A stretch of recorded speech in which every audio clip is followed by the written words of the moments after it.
News చూస్తున్నాం. Formula ఈ car race లో ఈడీ ఏసీబీ దర్యాప్తును ముమ్మరం చేసింది. ఇవాళ కేటీఆర్ ఐఏఎస్ అధికారి అరవింద్ కుమార్ బిఎల్ఎన్ రెడ్డికి ఏసీబీ నోటీసులు ఇచ్చే ఛాన్స్ కనిపిస్తుంది. ఏసీబీ కేసు ఆధారంగా ఇప్పటికే ఈసీఐఆర్ నమోదు చేసింది. ఈడీ ఫార్ములా ఈ రేస్ వివరాలపై లోతైన దర్యాప్తు చేస్తుంది.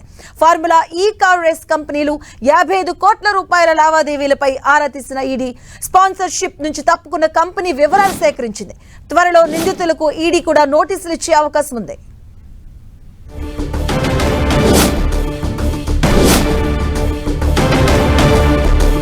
ఫార్ములా ఈ కార్ రేస్ లో ఈడీ ఏసీబీ దర్యాప్తును ముమ్మరం చేసింది. ఇవాళ కేటీఆర్ ఐఏఎస్ అధికారి అరవింద్ కుమార్ అలాగే బిఎల్ఎన్ రెడ్డికి ఏసీబీ నోటీసులు ఇచ్చే ఛాన్స్ ఉంది.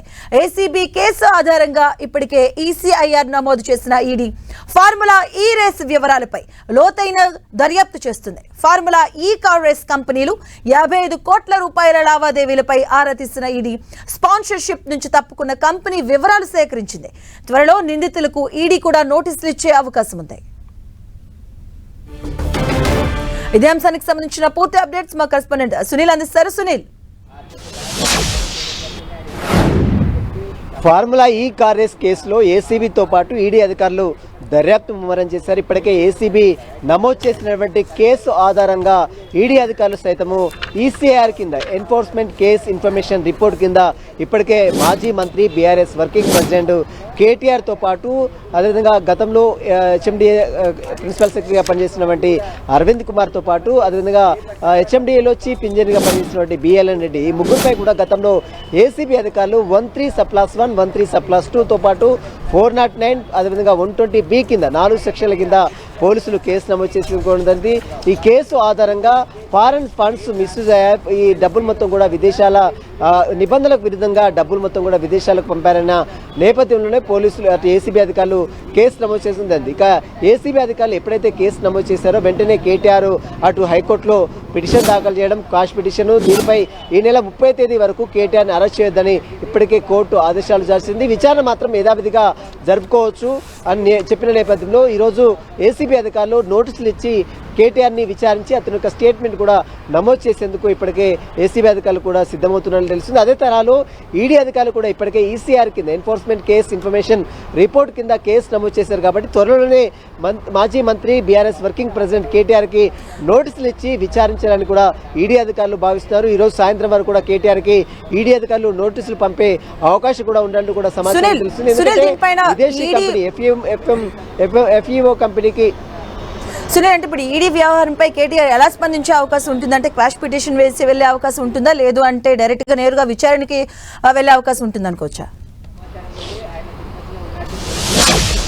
ఖచ్చితంగా లీగల్ టీం కూడా ఖచ్చితంగా న్యాయపరంగా దీన్ని ఎదుర్కొనేందుకు అటు బీఆర్ఎస్ లీగల్ టీం సైతము హైకోర్టులో ఈరోజు ఈడీ పిటిషన్ మీద కాష్ పిటిషన్ దాఖలు చేసే అవకాశం కూడా ఉన్నట్టు కూడా సమాచారం తెలుస్తుంది. ఎందుకంటే గతంలో మనం చూసాం ఏసీబీ అధికారులు ఎప్పుడైతే ఎఫ్ఐఆర్ నమోదు చేశారో వెంటనే హైకోర్టుకు వెళ్ళడం, కాష్ పిటిషన్ దాఖలు చేయడం, ఆ తర్వాత కోర్టు కొంత ఊరటనిచ్చిన తీరు కూడా మనం చూస్తాం. ఈ నెల 30వ తేదీ వరకు కూడా కేటీఆర్ని అరెస్ట్ చేయొద్దు, ఇన్వెస్టిగేషన్ యథావిధిగా కొనసాగించుకోవచ్చు అని గతంలో హైకోర్టు ఆదేశాలు జారీ చేసింది.